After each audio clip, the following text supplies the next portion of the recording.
We don't have to fear shadows.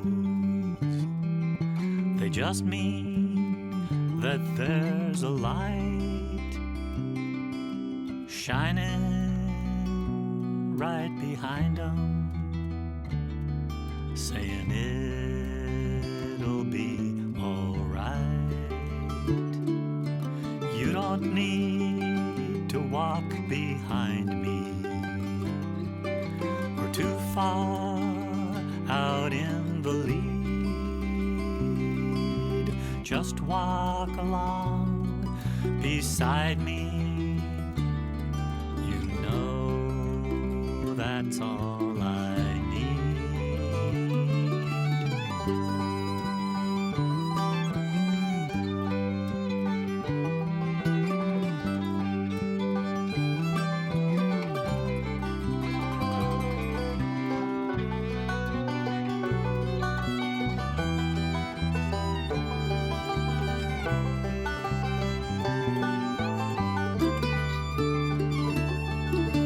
Miracles can really happen. Dreams really do come true. The best ones I remember happening with you.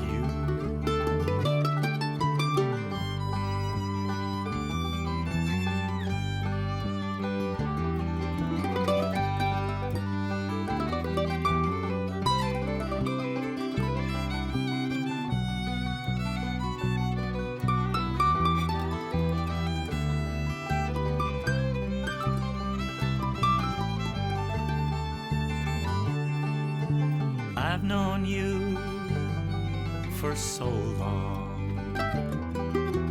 Wrinkles show where smiles have been. Even when we're parted,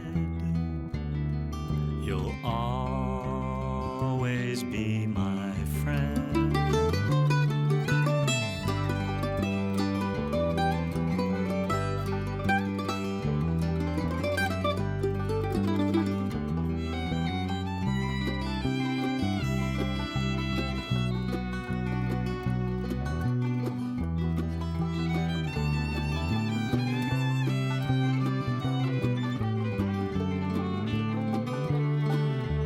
We don't have to fear shadows. They just mean that there's a light shining right behind them, saying it'll be alright. It'll be alright. It'll be alright. It'll be alright. Michael Stern is a Brethren songwriter who has written 2 songbooks of original music and recorded 13 albums and several singles.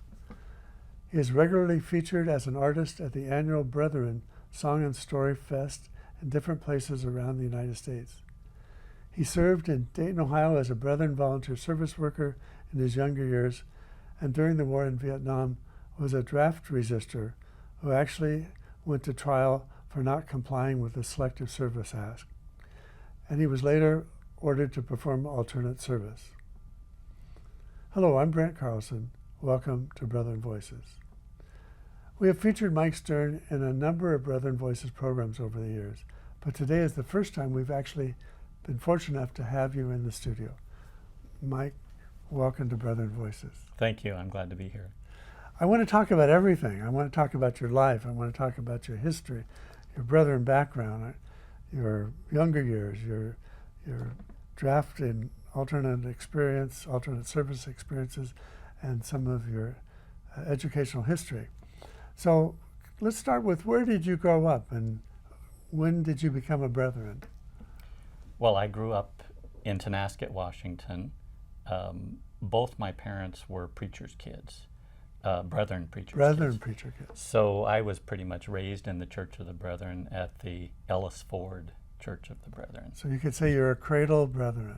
That's right, exactly. And Ellis Ford, that's pretty far north, isn't it, in the state of Washington? Yeah, it's almost to the Canadian border. Okay. So though I live in Seattle now, where I grew up was on the eastern side of the Cascades, north central Washington, very close to Canada. It's almost at the end of the road, and as you go north. Well, you go north of Tonasket to Ellis Ford and then Oroville, and then you're in British Columbia. Okay, wow. So then what happened? Did you grew up in Tonasket, and then you went to school? Where did you go to college, or did you go to college? Yes, first I went to Western Washington State College. It's now called Western Washington University. But in my freshman year, I was struggling with the draft and deciding what to do about it. I always knew I wanted to be a conscientious objector, which is what my older brother, both of my older brothers had done. And I knew I was going to do that, but as I approached draftable age, I decided I needed to do something more. Mm-hmm. It was more than just keeping myself out of the war in Vietnam. I had to do something to stop the war and others being drafted in my stead. Well, the Church of the Brethren has some pretty strong standings about war, and do you know what those are? Yes, I read all the annual conference statements in the late 60s and early 70s, and one of them that I used as a defense exhibit in my trial was the statement of the Church of the Brethren, which said, all war is sin. Mm.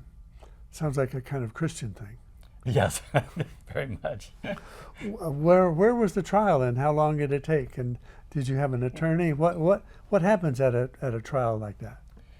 Well, a lot. I mean, first I was approached by the FBI, who wanted to convince me not to refuse to register. That's what I did. I didn't turn in my draft cards because I never registered. Mm. But I sent an open letter to the local newspaper and to the draft board and to my church to say why I felt I couldn't participate in the draft and why I was intentionally doing civil disobedience. The conversations with the FBI ended up not working out as I had expected, because I thought I was going to be able to witness and share my pacifist beliefs, but instead they surprised me and arrested me with my hands behind my back and handcuffs and put me in the local jail overnight pending a hearing. I think it's called, I can't remember what they call arraignment.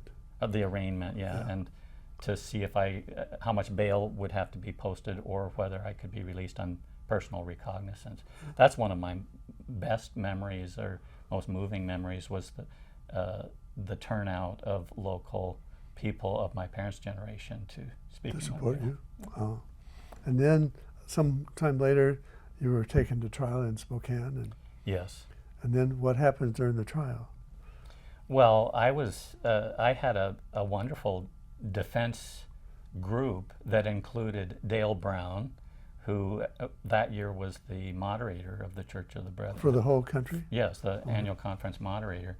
And Art Gish, who was a friend of mine, and my mom testified in my behalf.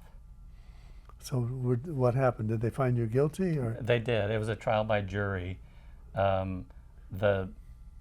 The prosecution held that there was no issue of motive, that it was only whether or not I signed the draft registration requirement. And since I hadn't, they said they objected to any of our defense. But we offered a proof of, I forget what they call it was called an offer of proof. So Dale Brown and my mom and Art Gish gave the Brethren history largely. They said, this is what Mike has been taught. He can do no other. He will not fight in war, and he will not register for the draft because of his brethren upbringing and beliefs about Christian nonviolence. So the court basically didn't care what you believed. They want you to sign this. You sign the form, and you do what we tell you. Yeah, and if you don't sign it, you go to jail. You face jail. The sentence was 5 years in prison, maximum 5 years in prison, and I think a $10,000 fee. I was convicted and then sentenced to 2 years of probation with a 1 year work stipulation to do essentially alternative service, except instead of being a cooperating conscience objector, I was violating. I was violating the law, but I was still doing alternative service. And where did you get assigned to that alternate service? I went to Dayton, Ohio, and Chuck Boyer was then the head of BVS, and it was a good experience. It was one that I wanted to do, and I'm glad I did. Wonderful. So that had a good outcome. You didn't have to spend the 5 years in jail, and you got to do alternate service as a Brethren volunteer.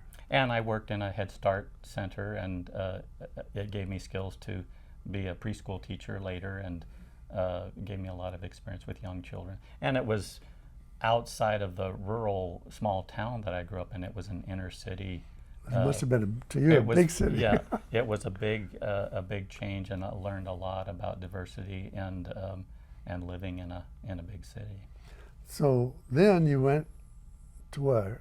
To do what after your alternate service? Well, I was debating what to do. I was a little bit behind in my trajectory through university or into university, and hadn't yet decided what I was going to do. I went back to take care of my dad's apple orchard because he had a cardiac event and he couldn't work that summer and fall. So I ran the orchard with one of my best friends, Grant Verbeck. And then I moved to Wenatchee after Dad came back, and that's where a lot of other stuff started to happen in terms of career, my love interest, and deciding where to go from there. Okay, then you went to college, and I was reading somewhere you actually went to divinity school in Scotland. Yes. After being in Wenatchee for a couple of years, I thought I wanted to be a pastoral minister or a outdoor ministries kind of person. I really loved church camp and was getting into directing or counseling at church camp, and then co-directed it for a couple of years. So I liked that sense of ministry in the outdoors. Why Scotland? Why? Well, I had a mentor who taught philosophy at the junior college in Wenatchee. His name was Graham Hutchins, and he was very smart and very kind and very funny and creative. He said, well, if you want to study in an English-speaking country, and you should go to my alma mater. His alma mater was New College at the University of Edinburgh, and I was taken by that. I actually was thinking about something related to nursing, or this is early 1970s. Remember, I thought that childbirth and midwifery would be a great thing for a man to try to go into, and it would be different. I think I wanted to be different and break some of the norms, and so I applied to a midwifery school in England, and they wouldn't hear of it. Men were not allowed. Oh, really? Which was the reverse kind of thing that so many women were experiencing when they wanted to be ministers or doctors. So I decided to try divinity school, and I went to University of Edinburgh for a year.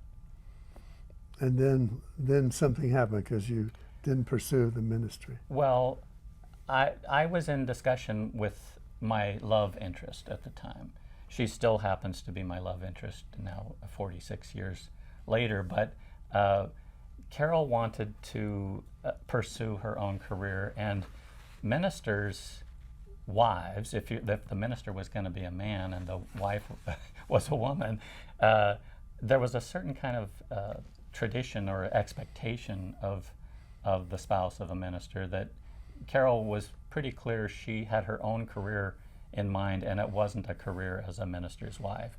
And most ministers were men. That's right. And the wives That's right. played the piano and taught Sunday school. Yes.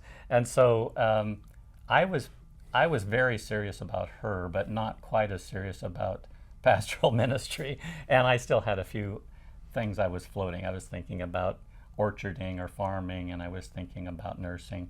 And I think I made the right choice. I went into nursing. So she was in Scotland also? Well, she came, when we were in love, and we were deciding whether this was going to be a lifetime relationship or not. Okay. So we did. We spent a wonderful year in Edinburgh together. Wonderful. Yeah. So then what happened? You got out of the ministry, and you left Scotland, and you came back to the United States. Yeah, after we traveled around halfway around the world. I mean, that was a beautiful young person's experience to go to. We went overland to India. Oh my! But then we flew back and settled in. I guess we went to Bellingham. I finished my pre-nursing prerequisites. She finished her teaching credential. And then we moved to Seattle and have been, that's our home base ever since. So then you became a nurse. Let's sidestep that just a minute and let's go to where did you pick up this interest in music? Because you've been doing things musically for a long time. Yeah, well, I became interested in music when I was, I think from the time of birth. That my first memory in my life is my mother singing lullabies to me after she tucked me into bed. Wow. So music was always there. And then I think the influence in the Church of the Brethren was pretty strong too, because there was a older youth named Norm Weddle who was the choir director and camp song leader, and he had a booming voice and a guitar, and I was fascinated by his ability to draw people together around the campfire and sing songs with a purpose and get people singing along, and how easy that was to do with a guitar. So I kind of latched on to this whole notion of using a guitar and singing around the campfire and at church. And there was another mentor in that church. He's a bit older than me, Steve Kinsey, who was a close friend of my oldest brother, so he was quite a bit older than me. But by nature of the family and the small church, I got to tag along while he was making music, and he was making beautiful music. He had a beautiful voice, and he was writing songs. And so I think that's something that really helps children learn how to do art, is when they're in close proximity to someone who's a good artist, and you can kind of lean over their shoulder and say, oh, I can paint too, or I can play guitar or banjo too, or I can sing. I guess there's lots of examples of how you need to be close to someone else who can do it and or tries it or does well at it. Well, I think that those are wonderful opportunities, and mentors have helped us all. I think it's fascinating that Steve Kinsey, I don't know if he's always lived there, but they live in a little small town of Tonasket as well. Yeah, well, in fact, his father, Vernon Kinsey, Doc Kinsey, delivered me. Oh, really? Oh, my goodness. So I've known Steve since I was born too, and his brothers. Tom is closer to me in age, and So I've known the Kinseys, and the Kinseys were close friends of my parents. They were all deacons in the Ellis Ford Church of the Brethren. Wow, amazing. Okay, so when did you start writing songs? If your mom was singing your lullabies, and Yeah, and did you sing songs at home Mhm. with your parents? Yeah, and in church. I mean, I had one of those perfect attendance pens for Yeah. that they kept adding first they did a pen and then a wreath and then a bar. I think the bars on my perfect attendance pens, they got so long I almost tripped over them because I never missed a Sunday at church. I'm exaggerating, of course, but You had your own medals. You didn't need the military. I always went to church, and so the hymnody really was infused in me. I knew hymns inside and out, and the Church of the Brethren played and sang all those old hymns. My mom directed the congregation with conducting, and what else was I going to say about the song? Oh, the thing I was going to say about writing songs was I think I actually got started by messing around with one of the preacher's kids, and we were changing the words on old hymns to something that would amuse us, that was a bit irreverent. And from there, it's, I mean, I could give you examples if you want, but they might be offensive. You might incriminate yourself. But from changing a few words and feeling the freedom to modify an existing song, you can actually, it's only a small step to writing a whole verse. And then as you learn more songs, and in my case it was peace songs and camp songs, you could write your own verses. And before long I realized I could start from scratch and write my own music and write my own lyrics. So, and then I think it was probably around my late 20s, after I'd been married and had 2 kids, I really started seeing it as an art form or a craft that I wanted to do, and it became part of what I would minister at the churches that I attended or belonged to. So I would write songs for worship. I would write songs for service organizations like Habitat for Humanity or disaster relief or refugee sanctuary for refugees, and so that's how most of my early songs came about. When you're writing songs, do the words or the music come first, or is there any order to that? How does that creative process work for you? Well, I often tell people that are asking me, I do songwriting workshops sometimes, and I often first say that a song is often a new tune, a new musical theme is a mistake that sounds good. So I try to open up the door to this, you may be practicing another song or trying to learn something and you accidentally hit a wrong note, but it has an intriguing sound. So I often start a song by getting a tune going that is a bit unique, the chord structure or the rhythm. And for me, that suits a mood. And if I'm in a mood where I want to talk about something sad or joyful or thoughtful, the mood is established by the chord structure and the melody. And then I start toying with the words, the lyrics. I mentioned in church at the Peace Church of the Brethren in Portland this morning that one of my favorite quotes is from Robert Frost, who said, he was talking about poetry rather than songs, but still applies. He said, "A poem begins with a lump in the throat." Mm-hmm. And I think that's true of many songs too, although it doesn't have to be a lump in the throat as in something as upsetting or tragic as the Requiem for Uvalde that I did.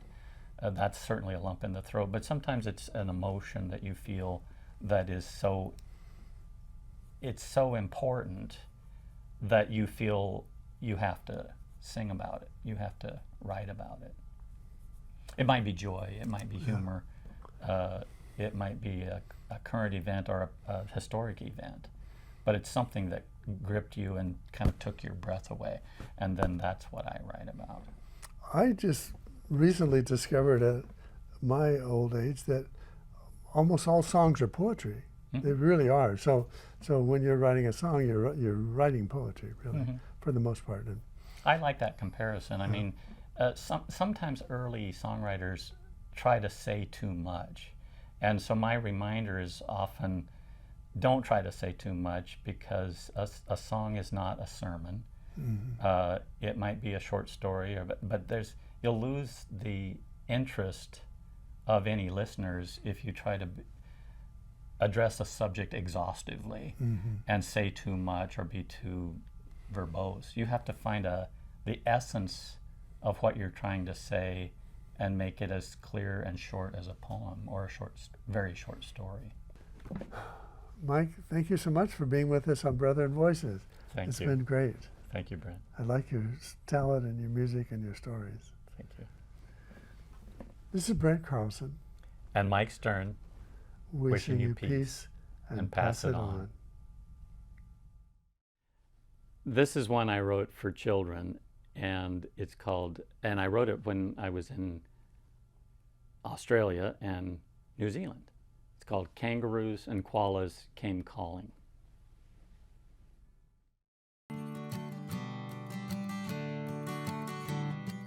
Kangaroos and koalas came calling, came calling. Kangaroos and koalas came calling on me. Just when I stopped looking for kangaroos and koalas, kangaroos and koalas came calling on me. Dolphins and penguins came calling, came calling. Dolphins and penguins came calling on me. Just when I stopped looking for dolphins and penguins, dolphins and penguins came calling on me.